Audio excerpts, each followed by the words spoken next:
Well, welcome to another episode of SKST Radio, and you tuned into the Kami Grayson Show. And tonight is Artist Network, and I have two artists lined up for today, and I am very excited. So, my very first artist of the night is Randy Hall, and How you he doing, is like Kami? thebomb.com. Hey, Randy, welcome to the show. Thanks for having me, Kami. It's a blessing. Thank you so much. And I love that intro, by the way. That was Oh, well, thank incredible. Yeah, you. very nice. Very nice. So, Randy, tell people who you are and what you do. Well, I'm a musician. I'm a singer. I'm a writer. I'm a producer. I wear many hats in the music business. And that's basically what I do. Okay. Well, I like Yeah. the hat you have on. Oh, thank you. Thank you. Okay, so how did you get started? What, what inspired you to do music? Well, when I was a kid, this was a long time ago. Okay. Well, anyway, I saw the Beatles on Ed Sullivan when I was like 3 years old, and I remember I just wanted to like play the guitar like that, and then yeah. So then my dad said, "I think I better get you a real guitar because I'm tired of you plucking on the broom all night." So and then of course then I saw Michael Jackson. And I think when Michael Jackson came out, he was like, I would call him like an asteroid that hit the earth, and the earth just exploded with this incredible talented human being. And all the kids wanted to be like the Oh Jacksons, yeah. And I remember even the white kids wanted to be like the Jacksons because they came up with the Osmond family. Yeah, Remember yeah, that? I remember that. Uh-huh.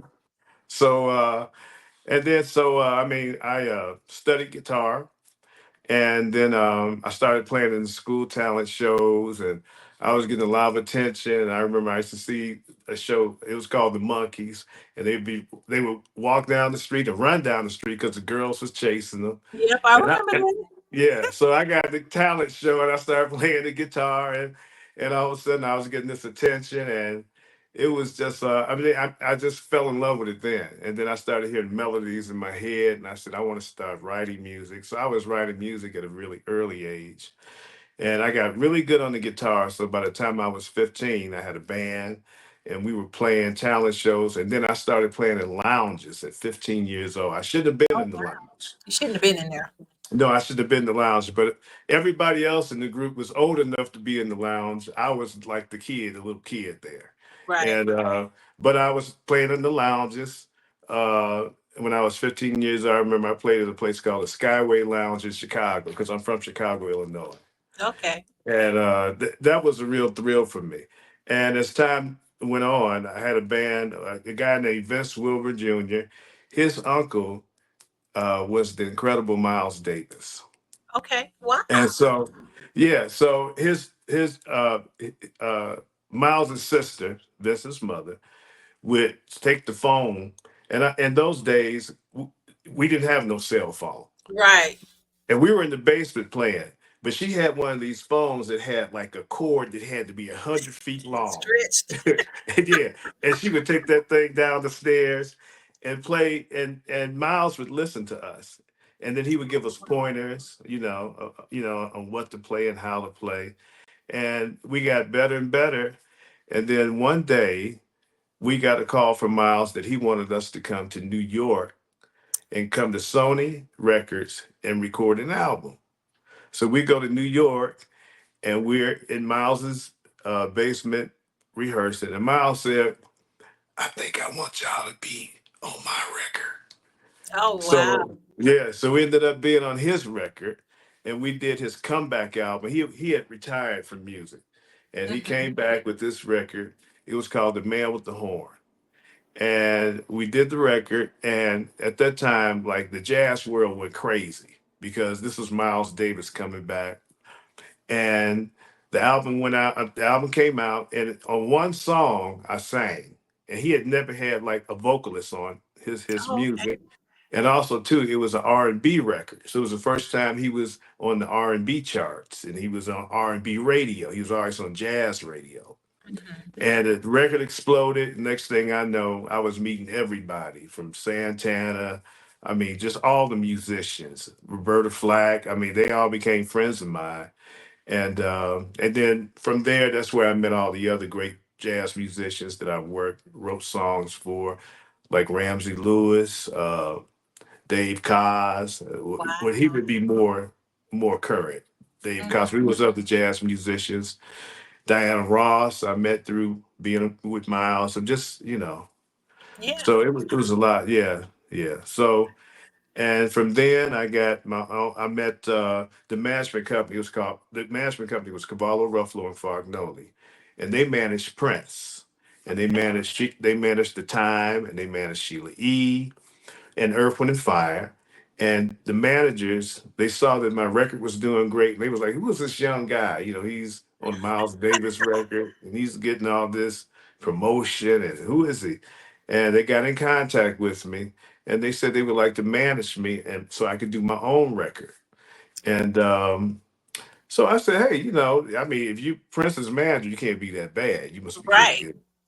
And so they managed me, and they thought that the guy that would be excellent to produce my record, my first record, and I guess for me to join up with and kind of learn the ropes was Ray Parker Jr. Right. And so that's how Ray Parker Jr. and I hooked up together. He was like my Wow. mentor. He was like my mentor, yeah. And it was Oh, cool. I used I was in to love me some Ray Hollywood all the Parker Jr. time. It was great. Huh? Excuse me? I said I used to love me some Ray Parker Jr. Oh yeah, yeah, yeah. That was I'm sure. the I'm Vic. sure he would like to hear that. Yeah, Ray's a really. He's a great guy. Still a great guy. He's Oh, still doing wow. it. Still touring. Yeah. And from then so in between time, I joined the group uh, called Pleasure. You ever heard the group Pleasure? We had a No. song called Glide that was a big hit on RCA Records, but I knew I was leaving because I was doing my own record. But I was Right. kind of like filling in. And then I did my own record and it took off at my single. I've been watching you, Jamie's Girl, the video, everything took off. And from then on, it's just been one thing after another musically that I've done. I mean, yeah, I've done so much. I've worked on records with Diana Ross, Roberta Flack. That's back then. And then coming up, I even uh I worked the Death Row Records for a little while. Dang, you've been everywhere. Yeah. I mean, it's so many artists and so many things that I've done. I've done music for movies. I did a movie. I did music for a movie called Soul Men with Samuel Jackson and Bernie Mac and John Legend. And I had to take them in the studio because they were singers in this movie. Mhm. Samuel Jackson and Bernie Mac, and they had to go in the studio and actually sing the songs that they put in the movie. And I tell you what was so funny I bet about that that was is that, interesting. oh, it was crazy. Because Samuel Jackson is just like the way he is in the movies. I mean, he's hilarious. And Bernie Mac was really Oh funny. yeah. Oh yeah. So between the two of them, it was just constant, just we were just all we were doing was just having fun. We were just having fun. So um but they were a little nervous because they Oh, had that's so never cool. because they were out of their domain singing, you know. Hmm. So they were a little nervous. But the movie came out, it did really well. They did really well in the studio. And of course, John Legend singing on the soundtrack, he was just fantastic, John Legend. So and Isaac Hayes was Wow. there working on it. Yeah, it was a great Star experience. study. Yeah. Yeah, yeah. And I left out a lot of things. I played with the Staple Singers, and I've done records for the group in Chicago. We had the Staple Singers, we had the Dales. Uh, at Death Row, I worked on songs Snoop Dogg, Tupac. I mean, I was there for all of that during that period. Wow. Yeah, So so you had a it's a great lot. journey. It's a lot. It's a lot. Yeah, You had a yeah, great journey. So what yeah. what has been your what was the hardest thing that you had to go through to on this journey? The hardest thing, let me see. Um, hmm, that's a great question. I don't know if anything was really hard. I guess the hardest thing was dealing with record company mess. I mean, just dealing with the business part of it. But that's the most important part, because I think what happens Okay. is that we get caught up into artists get caught up into how much fun you have in making records and stuff, but you're not taking care of your business. Mm-hmm. And you find that a lot Right. of artists have made, they make a lot of money, and then at the end they're broke. So that Right. that is Right. that can be that's difficult at times. Contract negotiations, um, dealing with record company, label people, that can be difficult. Wow. Wow. So now, so what was the most fun thing that you've ever done? Um, I don't know. I guess the fun is always performing. The Okay. fun always is performing when you're performing in front of. Uh, I did like a tour with New Edition, Pebbles, and somebody else. It was so long ago, but I'm, I mean, New Edition. They come out there and they just start dancing. They were kids then. Yeah. And I remember it was three little girls, and they were really young, because New Edition at that time, they were like 14, 13, 14, 15 years old or Yeah. something like that. And it was three little girls, and they were like New Edition's age. And, I mean, they had people my age too at the time, but Mm-hmm. they really just wanted to see New Edition. So I came up before New Edition, and every time I would sing a song, they would be like, "Oh, you're gonna sing another song?" So I get up there and I'm dancing, I'm doing that.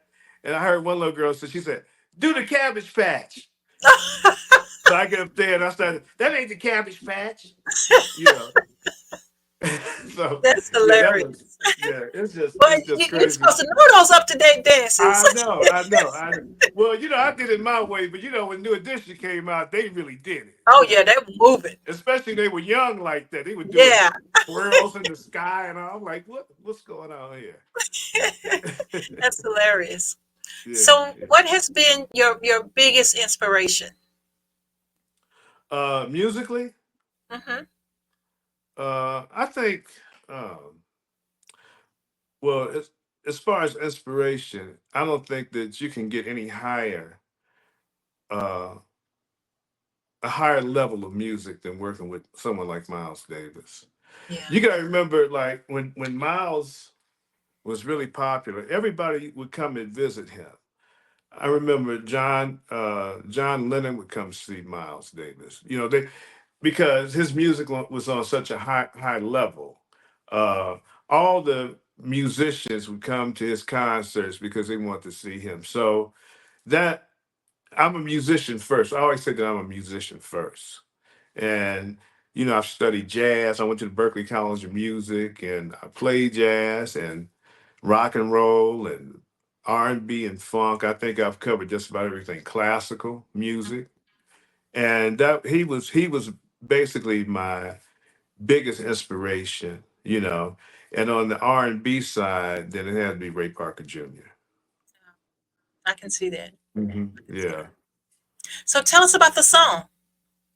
My new single. Hmm. Oh yeah. Well, the song is just a story that I guess a lot of people go through if they've ever been in a relationship with a person, and they find out that sometimes, you're happy with that person, and you're with that person, and then at times you find yourself not around that person, but it's something in that relationship that brings you back together again and again and again. And Yeah. that's what this song is. It's just saying, like sometimes I know we bicker, we go through changes, but it's something about us that we just have to come back again and again and again.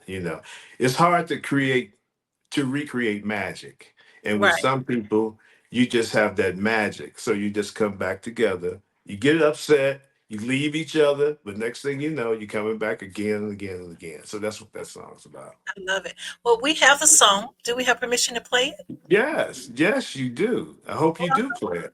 Let's let the world hear what we got. Thank you. Thank you.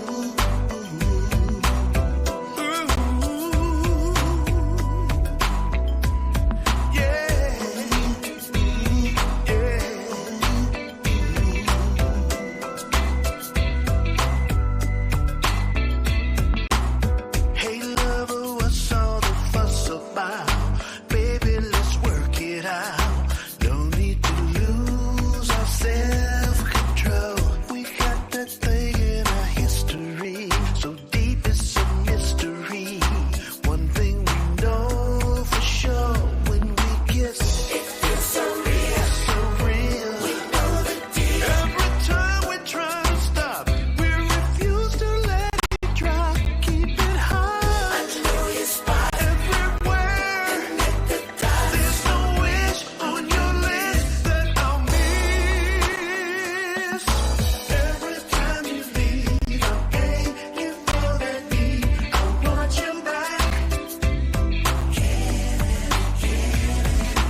Wow, that's beautiful. Oh, thank Absolutely you. beautiful. Thank you so much. I appreciate that. Thank Amazing. you. So that song sort of reminds me of like when I used to go roller skating. You know, when you couple Yeah. skating and you just smooth and just swirling, you know. Right, That right. song is Yeah. bomb. Yeah, Yeah. thank you. Thank you. So we got to bring Smooth back. Yeah. Yeah, absolutely. Yeah. Absolutely. Yeah. So give us some words of wisdom. If someone wanted to do what you've Mhm. done in your lifetime, what advice would you give them? I would tell them not to be a one-trick pony. And what I mean by that is that, you know, when I when I got into music, I made sure that I could do more than just one thing. Because a lot of times you get, you know, sometimes people only learn how to sing, or they just learn how to dance, or they just learn how to rap or whatever. But I've been able to maintain a lifestyle because I could do so many things in music. Right. You know, uh, I read music. I always could get a job playing with the band or playing in the studio. Um, and I'm a singer. I could always get work as a background vocalist. Right. Um, I'm an arranger. I also arranged. I went to school, so I've learned how to arrange for horns and how to arrange. I could write for Wow. orchestra. I could write for orchestra. So I was always able to do so many things in music that I never went through hardly too much hardship because I could always make money. I could Right. always make money, and I find myself doing more than one thing at a time instead of just performing. I'm just doing all kind of things musically to make money. So Right. that's what I would tell kids, like, you know, it's good to go to school and learn some things about your craft, instead of just what you naturally can do. Learn how to do more than just one thing in your craft so that you can always make money in some kind of way in this business. Wow. Absolutely love it. Mhm. Absolutely love it. Well, guys, this triple threat handsome man in front of me. Tell Oh, people how thank they you. can get your music, Randy. Oh, well, I'm on all digital downloads, iTunes, Apple Music, all the main digital downloads. Absolutely love it. Spotify. So go purchase and make it Please, happen. please, let's do it. Let's Well, do Randy, it. thank you so much for being on the show. We want to invite you back. If you ever find yourself in Virginia Beach, this is where we are. You're more than welcome to stop by the studio and chop it up. We'd love to have you. Kami, thank you so much. It was so much fun talking to you. Thanks for the blessing of having me on your show. It's been Oh, really fun for me. absolutely. Yes, thank you Absolutely. so We're family much. now. So, Thank you. Thank you. absolutely. Okay, guys, this concludes our interview with the wonderful Randy. Thank you so much, Randy, for being on the show and tell the audience bye. Until next week, Bye bye. SKST Radio. Bye bye. Take care. Bye. Thank you. Thank you.